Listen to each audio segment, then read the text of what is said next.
Fala aí, molecada, sejam bem-vindos por aqui. Bom sabadão pra todo mundo. Bora lá conversar um pouquinho sobre a vitória do Bayern de Munique neste sábado, nona rodada do Campeonato Alemão, contra o Bayer Leverkusen, 3-0, um passeio no parque.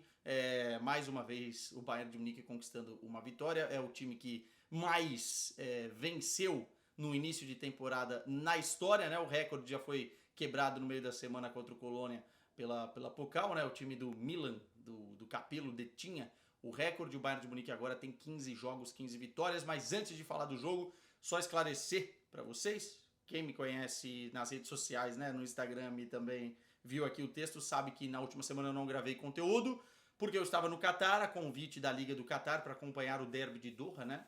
Fizemos lá o Al Sadd versus o Al Rayyan, time do Roger Guedes contra o time do Firmino. O jogo terminou 5-1 para o time do Firmino.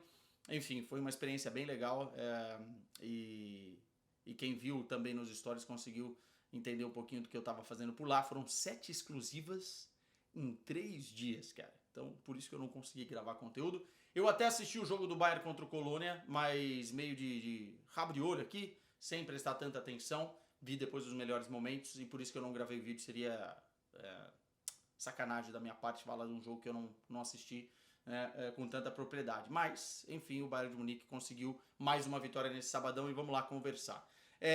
Primeiro de tudo, o Bayern entrou com o time, entre aspas, misto, tá? Para não falar reserva. O Kimmich estava jogando, o Neuer estava jogando, o Jonathan tá também em campo, o Leimer em campo, mas um time bem mexido. E aí é que eu acho que entra uma parada que a gente já vem conversando aqui, importantíssima para o Bayern de Munique, né? O Bayern tá conseguindo fazer uma pontuação histórica e um começo de temporada tão importante que vai conseguir fazer esse tipo de gestão mesmo contra equipes que são consideradas equipes traiçoeiras dentro da Bundesliga. O Bayer Leverkusen vive uma fase terrível, né? Fez tudo que não podia fazer no início da temporada. O time já não é nem de perto nem de longe aquilo que era com o Xabi Alonso. A mudança seria já trágica. A chegada de um caminhão de jogadores também mudaria muito o que foi a equipe do Xabi Alonso, e ainda fizeram aquela burrada de ter contratado o Ten Hag. Eles queriam contratar o Fábricas, dois treinadores com estilos totalmente diferentes, e agora o time do Juman tá sofrendo demais. O que já tinha acontecido com o Paris Saint-Germain se replicou. Eu acho que nesse jogo o Bayern de Munique inclusive tira o pé, joga na segunda marcha e vai na banguela durante alguns momentos da partida, exatamente para fazer uma gestão de esforço. E aí é que eu quero entrar. O Bayern de Munique está amassando nesse início de temporada. São 15 jogos, 15 vitórias, 54 gols marcados, 10 gols apenas sofridos, 9 jogos e 9 vitórias no Campeonato Alemão, 27 pontos. Vai conseguir vencer o Campeonato Alemão ou em fevereiro ou em março. E pode ser uma forma histórica e única, né? Nem estou falando só de invencibilidade, mas estou falando de quantidade de vitórias. Acho que o Bayern de Munique vai passear nessa Bundesliga e isso vai ser importante para fazer o que o Kompany está querendo fazer, que é dar minutagem para alguns jogadores, dar oportunidade para alguns jogadores, preparar alguns jogadores para que quando o time precise, esses caras estejam prontos para entrar e cumprir com a mesma qualidade o papel dos titulares. E isso, com a tranquilidade das vitórias, fica muito mais fácil de fazer.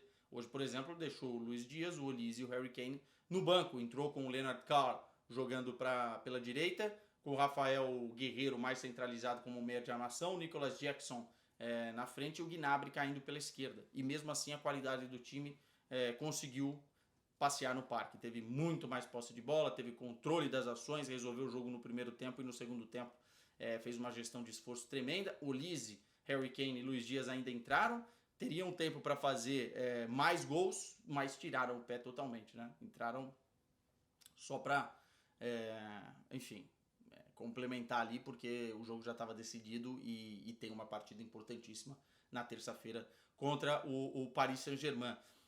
É verdade, o Bayern de Munique, né, aproveitar que foi Halloween ontem, o Bayern de Munique é o capiroto, né? É o bicho papão dessa temporada, e nesse mês de novembro vai ter alguns testes importantes para a gente comprovar se essa qualidade toda, se essa soberania toda no início da temporada permanece contra equipes mais fortes, como o Paris Saint-Germain e o Arsenal também. Mas um dado curioso é que dentro da escala de liderança ali da Bundesliga, o Bayern de Munique ganhou praticamente de todo mundo já. Né? Já jogou com o Borussia Dortmund, já jogou com o Bayer Leverkusen, já jogou com a Eintracht Frankfurt e ganhou esses jogos. Talvez agora tenha o Stuttgart em dezembro, seja a única equipe que não jogou ainda, mas enfim, dá para dar uma dimensão do que o Bayern de Munique está fazendo, varrendo a Bundesliga do jeito que está varrendo. Falar um pouquinho dos jogadores que entraram em campo, especialmente das caras novas, e começar pelo Bischoff, tá? E aí você vê a polivalência de alguns jogadores, né? O Leimer é talvez o mais polivalente do plantel, mas o Bischoff jogou hoje de lateral esquerdo e jogou muito bem. Assistência para o gol do Gnabry com o Mel, né? Uma bola de transição que vai na medida para o Gnabry conseguir atacar o espaço e sair na cara do goleiro. E foi muito bem na lateral esquerda. Assim. Dá para perceber que os jogadores do Bayern não estão... eu quero jogar na minha posição, não vou jogar ali. Todo mundo está querendo jogar, todo mundo está querendo fazer parte desse carrossel que tem arrebentado no início da temporada. E o Bischoff jogou muito bem numa posição que não é dele, né? Ele é um jogador de meio campo, um número 6, mas foi muito bem para a lateral esquerda. O Leonard Kohl, atenção, porque na Alemanha já estão falando de convocação para a seleção, para a Copa do Mundo. É um jogador que cada vez mais está se sentindo à vontade dentro de campo e está demonstrando ser o mesmo Leonard Kohl das categorias de base. Pode fazer a ponta direita, pode fazer o número 10, pode fazer um jogador mais de articulação, tem repertório de finalização e também é muito bom em pifar, é muito bom em dar assistência. O Bayern encontrou, entre aspas, um reforço aí para a temporada, porque ninguém estava esperando que o Leonard Kohl iria ter tantas chances. Primeiro, a gente já falou aqui que o Bayern aproveitava muito mal as suas categorias de base. É só a gente ver o Yildiz, né, que foi para a Juventus, é um jogador da categoria de base do Bayern, para não falar o Stiller também, né, do Stuttgart, para não falar de outros jogadores. E o Leonard Kohl agora ganhando oportunidades no momento exato, podendo render o Olise, por exemplo, num jogo para descansar e fazer uma grande partida. O segundo gol começa dos pés dele. Ele poderia, inclusive, ter feito um outro gol nesse jogo, a bola acabou não entrando, mas ele chuta muito bem em arco, chuta muito bem de média a longa distância. E o segundo gol nasce dos pés dele, o Leimer, cruzamento teleguiado, e o Nicolas Jackson faz de cabeça. O Nicolas Jackson, que é um jogador que eu não teria contratado, fazer as coisas em cima do joelho nos momentos finais da janela de transferências. O problema é que do Nicolas Jackson não é esse tipo de jogo, né?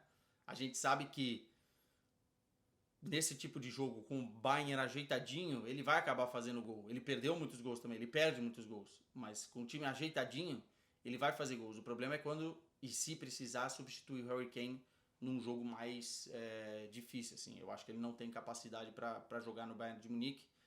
Mas pode ser que, enfim, ele entre no modo Choupo-Moting, né? E consiga se superar e surpreender conforme o time vai jogando. Rafael Guerreiro também pode fazer várias funções, pode jogar de volante, pode jogar de 10, pode jogar de lateral esquerdo. Acho que ele jogando mais perto da área e tendo uma função mais ofensiva é melhor para ele. E o Gnabry também indo muito, muito bem mais uma vez. Jonathan Tah é um baita zagueiro, um baita zagueiro. Quem critica o Jonathan Tah não consegue associar a melhora defensiva do Bayern de Munique a ele. Kim Min-jae hoje seguro, mas também o Leverkusen pouco conseguiu agredir, né?